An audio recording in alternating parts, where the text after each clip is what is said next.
Everyone, welcome back to my YouTube channel. আজকে ব্লগটা কিন্তু একটু অন্যরকম হতে চলেছে, কারণ আজকে একটা নতুন জায়গায় যাব, যেটা নিয়ে অনেক দিন ধরে প্ল্যানিং ছিল কিন্তু যাওয়া হয়ে ওঠেনি। তো আজকে ফাইনালি যাওয়ার দিন ঠিক হয়েছে, এখনো যাইনি, জানি না কতদূর কি হবে। তো তোমরা সঙ্গে থাকো, ব্লগটা পুরো কন্টিনিউ করো, আশা করছি তোমাদের প্রত্যেকের ভালো লাগবে। দেখো, আমরা কিন্তু রেডি হয়ে চলে এসেছি, আর ওদিকে কিন্তু কাকাও গাড়ি নিয়ে পুরো রেডি। এখন কিন্তু শুধু আমাদের গাড়িতে ওঠার পালা। তোমরা কি কেউ গেস করতে পারছো যে আমরা কোথায় যাচ্ছি? যদি না পেরে থাকো তাহলে আর একটু ওয়েট করো, একটু পরে তোমরা সবটা জানতে পারবে।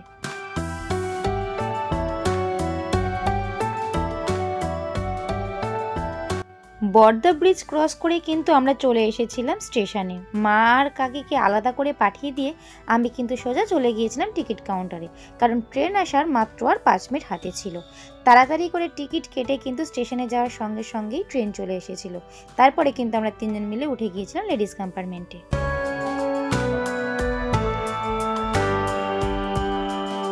আমাদের কম্পার্টমেন্টটা কিন্তু অতটাও ভিড় ছিল না, সবাই বসার সিট পেয়েছিলাম মোটামুটি। মাঝখানে যেহেতু দুটো স্টেশন, তাই আমাদের খুব একটা প্রবলেম হয়নি।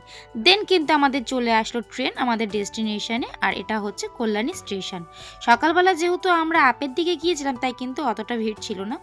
এখন আমরা চলে এসেছি কিন্তু স্টেশনের বাইরে, এখানে ম্যাজিক গাড়ি ধরার জন্য। তোমাদেরকে এবার আমরা জানিয়ে দিই, সাসপেন্সটা ভেঙে দিই, আমরা কোথায় যাচ্ছি। আমরা কিন্তু যাচ্ছি ত্রিবেণী সঙ্গমে। অ্যাকচুয়ালি যেটা হচ্ছে মেন সঙ্গম, সেটা কিন্তু প্রয়াগরাজ কুম্ভ মেলা যেখানে হয়েছিল, তো সেখানে তো যাওয়া আমাদের পসিবল ছিল না। তাই আমরা কিন্তু ঠিক করেছিলাম কার্তিক মাসে সবাই মিলে গঙ্গা স্নান করবো, যেহেতু এখানে 3 নদীর মিলিত, তাই আমরাও চলে আসলাম ত্রিবেণী সঙ্গমে।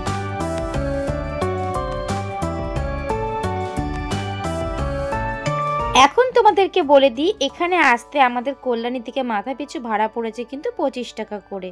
আমরা ম্যাজিক গাড়ি থেকে নেমে কিন্তু অনেকটা দূর হেঁটে গিয়েছিলাম, যেহেতু ফার্স্ট টাইম, তাই লোকে জিজ্ঞেস করতে করতে কিন্তু আমরা পৌঁছে গিয়েছিলাম একদম ঘাটের কাছে। এখানে কিন্তু অনেক কটা ঘাট আছে, আমরা চলে গিয়েছিলাম কিন্তু শ্মশান ঘাটের পাশের ঘাট। কথিত আছে এই ঘাটেই নাকি বেহুলা লক্ষিন্দরকে নিয়ে ভেলা নিয়ে ভেসে গিয়েছিল।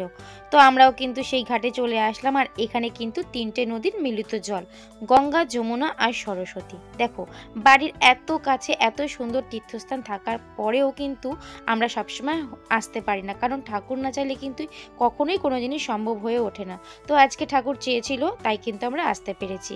আর এই ঘাটে আসার স্নানের জন্য কিন্তু প্রচুর প্ল্যানিং হয়েছিল মাসিদের সাথে, তো যাই হোক ওরা আসতে পারেনি। তো দেখো, মা আর কাকি কিন্তু নেমে গেছে গঙ্গা স্নান করতে, ওদিকে কিন্তু জয় নিতাই বলছিল।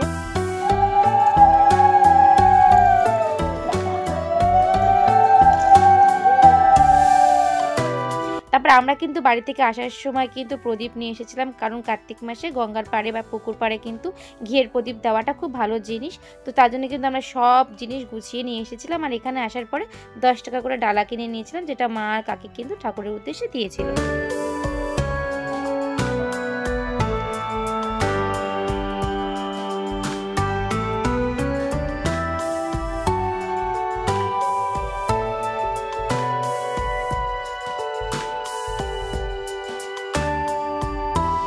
মার আর কাকির স্নানের পরে কিন্তু চলে আসলো আমার পালা। আমি কিন্তু জলে নামতে একটুকু ভয় পাই না, জানো তো, কারণ আমি ছোটবেলা থেকে জল খুব ভালোবাসি, যদিও আমি কিন্তু কোনো সাঁতার পারি না। আর সত্যি কথা বলতে, এখানের ঘাটটা কিন্তু একদমই বাঁধানো ছিল না, কাঁচা ঘাট, নিচে কিন্তু একদম মাটি আর পাকে ভর্তি, কিন্তু ভয় লাগার মতো কিছুই ছিল না, কারণ মাটিগুলো একদম সমতল ভূমির মতোই ছিল। তো আমি কিন্তু অনেকটা দূর চলে গিয়েছিলাম, যতটুক আমার মনে হয়েছিল আমার সাধ্যের মধ্যে ততটুক আমি গিয়ে আমি কিন্তু ডুব দিয়ে নিয়েছিলাম। এখন ওখানে গিয়ে আমি ভুলে গিয়েছিলাম কোন দিকে গিয়ে ঠাকুর প্রণাম করব। আমি আমার মন মতো কিন্তু ঠাকুর প্রণাম করা শুরু করে দিয়েছিলাম। তারপরে মা আমাকে বলল যে না, এদিক ঘুরে নয় ওই দিক ঘুরে দে। আর আমি কিন্তু প্রথমে চুল খুলে গঙ্গায় ডুব দিতে গেছিলাম, মা বারণ করার পরে কিন্তু আবার চুলটা বেঁধে নিয়েছিলাম।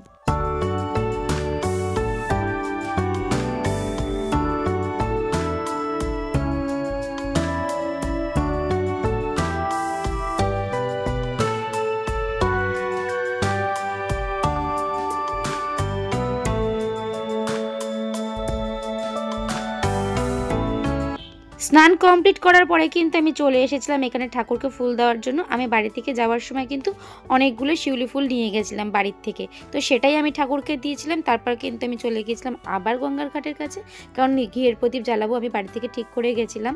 ডালা কিন্তু আমি আর দিইনি আলাদা করে, মা আর কাকি দিয়েছিল। তারপরে কিন্তু আমি আমার মন মতো ঠাকুরের আরতি করে কিন্তু ওখানে আমি ঘিয়ের প্রদীপটাও জলও দিয়ে দিয়েছিলাম। শোলা নিয়ে গেলে হয়তো ভাসিয়ে দিতে পারতাম, কিন্তু শোলার কোনো ব্যবস্থা ছিল না, তাই শোলা দিতে পারিনি। তারপরে হঠাৎ করে আমার চোখে পড়লো গঙ্গার পাড়ের কাছে কিন্তু প্রচুর পরিমাণে মাটি ছিল, যে মাটিগুলো কিন্তু ডালার দোকানেও বিক্রি হচ্ছিল। তো আমি সেখান থেকে কিন্তু কিছু সংখ্যক মাটি তুলে নিলাম, কারণ বাড়িতে এসে সেই মাটিতে মাকে বলেছিলাম প্রদীপ বানিয়ে দেবো, যে প্রদীপগুলো কিন্তু তুমি সন্ধ্যেবেলায় তুলসী তলায় তুমিও ঠাকুরকে দিতে পারবে। তো সেই মতো কিন্তু কাকির জন্য আর আমাদের জন্য আমি অনেকটা মাটি নিয়ে নিয়েছিলাম। আর মাটির মধ্যে কিন্তু জল থাকার জন্য ওজনটাও বেশি হয়েছিল। যাই হোক, সেই প্যাকেটটা আমি আটকে নিয়ে কিন্তু আর একটা প্লাস্টিকের ভেতর ঢুকিয়ে নিয়েছিলাম, নাহলে গাড়ি থেকে আসার সময় কিন্তু গাড়িতে সব পড়ে যায়। এই ঘাটের পাশেও কিন্তু দেখার মতো অনেক জায়গা ছিল, কিন্তু আমাদের হাতে বেশি টাইম না থাকার জন্য কিন্তু আমরা সেই জায়গাগুলো তোমাদেরকে ঘুরিয়ে দেখাতে পারলাম না। তারপরে ওপরে এসে কিন্তু আমরা এখানে তিলক পরে নিলাম, দেখেছো সবাই একা করে মা কাকি তিলক পরে নিয়ে কিন্তু আমরা বাড়ির উদ্দেশ্যে কিন্তু আমরা বেরিয়ে পড়েছিলাম। রাস্তা দিয়ে আসার সময় কিন্তু আরও কিছু মন্দির পড়েছিল, যেগুলো আমি ভিডিওতে তুলতে ভুলে গিয়েছিলাম। তো সেই মন্দির দর্শন করে নিয়ে কিন্তু আমরা সোজা চলে এসেছিলাম কিন্তু একদম স্ট্যান্ডের কাছে। এখানে মা আর কাকি স্ট্যান্ডের গাড়িতে বসে থাকার পরে আমি নিতে চলে এসেছিলাম আমড়া মাখা আর কদবেল মাখা, কারণ অনেক দিন ধরে কিন্তু এই মাখা খাওয়ার জন্য আমি মার কাছে বায়না করছিলাম। তো যাই হোক, এখানে মাখা কেনার পরে কিন্তু আমরা সোজা চলে গেলাম ম্যাজিক গাড়ির কাছে। আবার সেমভাবে ম্যাজিক গাড়ি করে কিন্তু আমরা চলে গিয়েছিলাম কল্যাণী স্টেশনে। অনেকক্ষণ ওয়েট করতে হয়নি, কারণ আমরা 2:02 কিন্তু কল্যাণী স্টেশন গিয়েছিলাম আর 2:12 ট্রেন। সো এটাই ছিল কিন্তু আমাদের ত্রিবেণী সঙ্গমের ভ্লগ। কেমন লাগলো তোমরা কিন্তু অবশ্যই কমেন্ট করে জানিও, আর ভালো লাগলে লাইক কমেন্ট শেয়ার করতে ভুলো না। সবাই ভালো থেকো, সুস্থ থেকো, লাভ ইউ অল।